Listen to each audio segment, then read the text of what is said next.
start in news? Oh gosh, right out of high school, and started as a photog. And what positions did you have held since then? A little bit of everything. I've moved around the building from place to place. So photographer, and then helped out in news and in everywhere they needed me, except for on air. I've never done anything on air. But then did some promotions in marketing and digital sales and local sales, and was an account executive for a while too. And moved around and did my best to try and learn as much as I could about what it is to be a television station and what a television station means to its community. And hopefully I can bring some of those lessons back home to KLFY again. What's the biggest difference do you think there is in news now compared to when you first started? The equipment is much smaller and much lighter.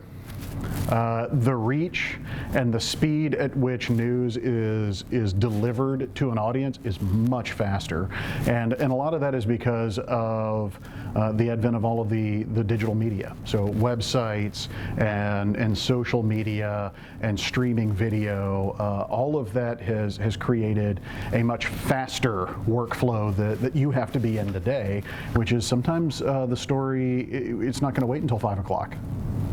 You know, you may be on your second or third update before the 5 o'clock news even comes up. Did social media exist whenever you started in the news industry? No, that would have been in the summer of 1996, so no. You know, MySpace and Facebook weren't something that existed yet. YouTube was several years away still. And so all of what social media has created was something we didn't even know about at the time.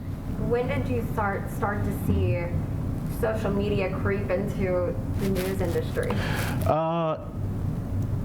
I don't know exactly when as an industry, because here locally it's been a little bit at a time. You know, the social media portion of it, where you were just hanging out with your friends and finding people you graduated high school with, or joining a group that you found interested in and learning something, that was a little different than when you started seeing newsmakers or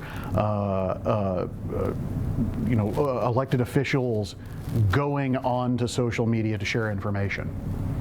It was a place where we might see somebody posted something that they experienced, but that experience wasn't necessarily tied to a greater story yet.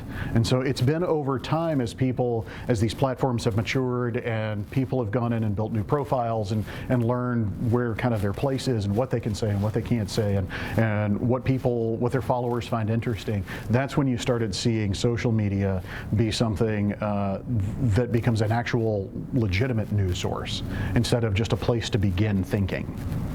I like that. And social media, I mean, it's huge now, and then people have also been cutting the cable cords and going to streaming. How has KLFY kept up with that? You know, the landscape of broadcast television and the way that we reach an audience has always been changing. I mean, it started with only broadcast, and then you had cable, and that was a big change. And then cable is kind of seeing people pull back, but because eyeballs and followers and viewers are now on websites and social media and on digital platforms more and more now. That's something that's become more valuable in those spaces. And so, you know, for us, it's about a constant evolution. It's about identifying where people want to learn things, where they're interested in finding their news, and how they're consuming that news. And so that's why we try to stay at the head of those things. That's why when mobile apps, smartphones and mobile apps first started becoming a thing, we launched a news app, and we built a weather app that I hope people are still using. When websites first became a source that people had access to, it wasn't just in their office, but it was also in their home. It was on their phone or their tablet when those became available. That's why we built out a very robust website, KLFY.com. Now streaming video and online TV stations like CTV apps on your smart TVs are a way that we can reach people now. So we've created KLFY Plus that you can download, you can use, you can watch, and the vast majority of the content that you're going to find there is going to be information and content and people from Acadiana. I forget that people can even log on to KLFY.com and their smartphones. I mean, Get out. Raised to the No. generation where we had internet. It was like immediately. Yeah. But I don't know if you remember. So this is probably not any part that you're going to need here. But if you think back, like Michael was saying, when did social media really become noticed for what it could do?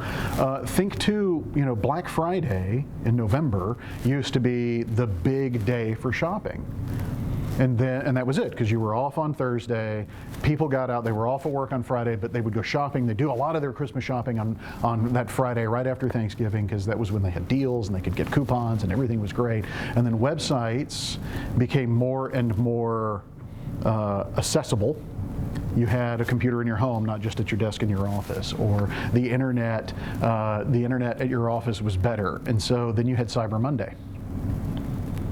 So you're not that young. You remember Cyber Monday, right? Okay, good. All right. So Cyber Monday. So people would go to work on Monday morning, and you would have got all of these emails over the weekend from the stores and brands that you like the most, and you would go in and you'd use their Cyber Monday coupons and deals. And now it's so ubiquitous to be able to shop anytime, anywhere from the rectangle in your pocket that Cyber Monday's not really a thing anymore. Yeah, you're making me think there, because whenever I went into this story, and I was like, oh, social media. Maybe I'm forgetting the whatever field started, the internet did not exist.